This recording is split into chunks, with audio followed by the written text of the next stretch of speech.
जय श्री राम। सभी को जय श्री राम। आपके अपने चैनल श्री राम कथा में आपका स्वागत है। सबसे पहले हम श्री हरि की चरण वंदना करेंगे और सभी देवी देवताओं से आह्वान करेंगे कि आइए और हमारे साथ इस महान ग्रंथ का श्रवण करें। चलिए शुरू करते हैं आज का अंक। पिछले अंक में हमने पेज नंबर 299 का से समापन किया, तो सबसे पहले उसका हम अंतिम श्लोक पढ़ेंगे। कोप भवन सुनि सकुचे उराऊ, भय बस अगहुड़ पर न पाऊ। सुरपति बसई बाह बल साके, नरपति सकल रही रुक ताके। आज का अंक शुरू करते हैं। रामचरितमानस अयोध्या कांड, पेज नंबर 300। मंगल भवन अमंगल हारी, द्रवौ सुदशरथ अजिर बिहारी। शुरू करते हैं। जो सुनी रिस गए सुखाई, देखो काम प्रताप बढ़ाई। सुलकुलीस असि अगव निहारे, तेरति नाथ सुमन सर मारे। इसका अर्थ हिंदी में जानते हैं। वहीं राजा दशरथ स्त्री का क्रोध सुनकर सूख गए। कामदेव का प्रताप और महिमा तो देखिए, जो त्रिशूल वज्र और तलवार आदि की चोट अपने अंगों पर सहने वाले हैं, वे रतिनाथ कामदेव के पुष्प बाण से मारे गए। सबयन रे सुप्रिया पही गयऊ, देखी दशा दुखु दारुण भयऊ। भूमि शयन पटु मोट पुराना, दिए डारी तन भूषण नाना। राजा डरते डरते अपनी प्यारी कैकेयी के पास गए। उसकी दशा देखकर उन्हें बड़ा ही दुख हुआ। कैकेयी जमीन पर पड़ी है, पुराना मोटा कपड़ा पहने हुए शरीर का नाना आभूषणों का उतार कर फेंक दिया। कुमति ही कसी कुबेशता भाभी, न अहि वातु सूच जनु भाभी। जाई निकट नृप कह मृदुबानी, प्राण प्रिया की हेतु रिसानी। उस दुर्बुद्धि कैकेयी को यह कुवेष्टा कैसी खबर है, ये मानो भावी विधवापन की सूचना दे रही हो। राजा उसके पास जाकर कोमल वाणी से बोले, हे प्राण प्रिय, किस लिए रिसाई रुटियो। छंद केही हेतु रानी रिसानी, परसत पानी पति ही ने वारही। मानहु सरोषु भुअंग भामिनी, विषम भांति निहारई। दो बासना रसना दसन, बरमरम ठाहरु देखी। तुलसी नपति भवतव्यता, बस काम कौतुक लेखई। सिरा सिया और रामचंद्र जी की जय। हे रानी, किस लिए रूठी हो यह? जाकर राजा उसे हाथ में स्पर्श करते तो वह उसके हाथ को हटा देती है और ऐसे देखती मानो क्रोध से भरी हुई नागिन क्रूर दृष्टि से देख रही है।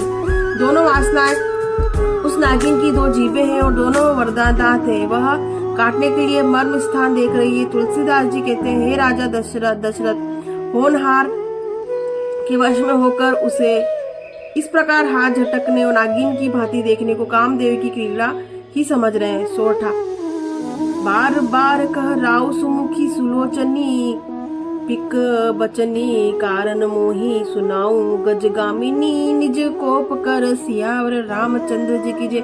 राजा बार बार कह रहे हैं, हे सुमुखी, हे सुलोचनी, हे कोकिल वाहिनी, हे गजगामिनी, मुझे अपने क्रोध का कारण तो सुनाओ।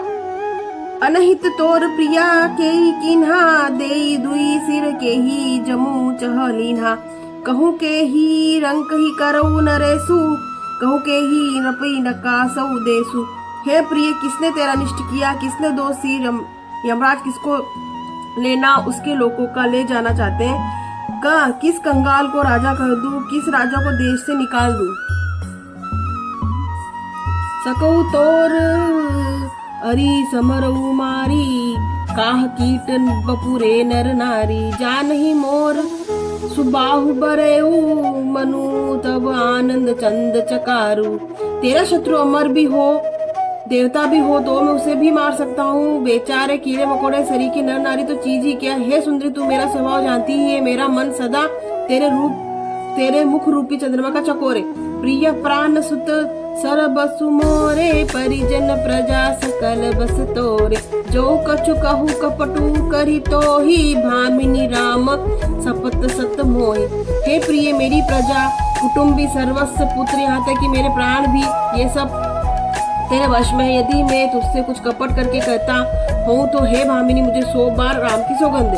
बिहसी मागु मन भाविति बाता भूषण सजहि मनोहर गाता घरी को घरी समझू जिय देखू बेगी प्रिया परिहर ही उबेशु। तू हंसकर अपनी मनचाही बात मांग ले और अपने मनोहर अंगों को आभूषणों से सजा।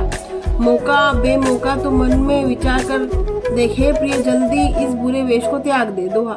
यह सुनी मन गुनी सपत बड़ी बिहसी उठी मंदित मति मंद भूषण सजती बिलोकी भृगु मनहु किरातिनी फंद। सिया और रामचंद्र जी की जय। यह सुनकर और मन में राजा की बड़ी सौगंध को विचार कर मंद बुद्धि केकई हंसती हुई उठी और गहने पहनने लगी मानो कोई भिलनी मृग को देखकर फंदा तैयार कर रही हो।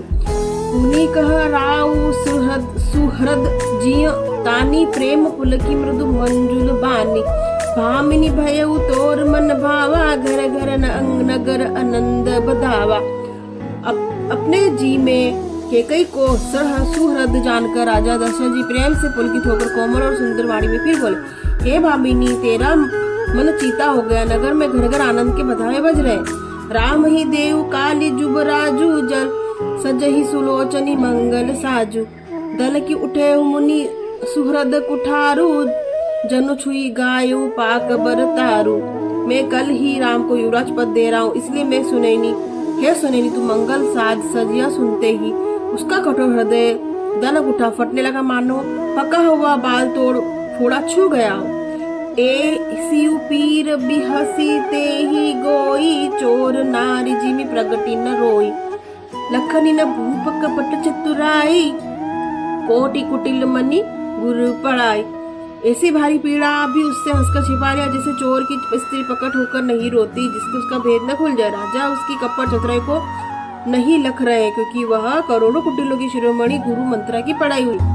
यद्यपि नीति निपुण नर नाहु नारी चरित जल निधि अवगाहु कपट स्नेहु बड़ाई बरोही बोली बिहसी नयन मुर मोरी। यद्यपि राजा नीति से निपुण परंतु स्त्रिया चरित्र अथा समुद्र, फिर वह कपटयुक्त प्रेम बढ़ाकर नेत्र मुंह मोड़कर हंसती हुई बोली। आज हमने पेज नंबर 301 संपूर्ण किया। अगले अंक में हम पेज नंबर 302 से शुरुआत करेंगे। मंगल भवन अमंगल हारी द्रवो सुदशरथ अजिर बिहारी। तो आप चैनल को लाइक करें, सब्सक्राइब करें, सपोर्ट करें प्लीज। और हम हाथ जोड़कर सभी देवी देवताओं से क्षमा याचना करेंगे अगर इस महान ग्रंथ को पढ़ने से हमें किसी प्रकार की त्रुटि हुई तो हमें क्षमा करें। अगले अंक पेज नंबर 302 में आपसे फिर भेंट होगी। तब तक के लिए आप सभी को जय श्री राम।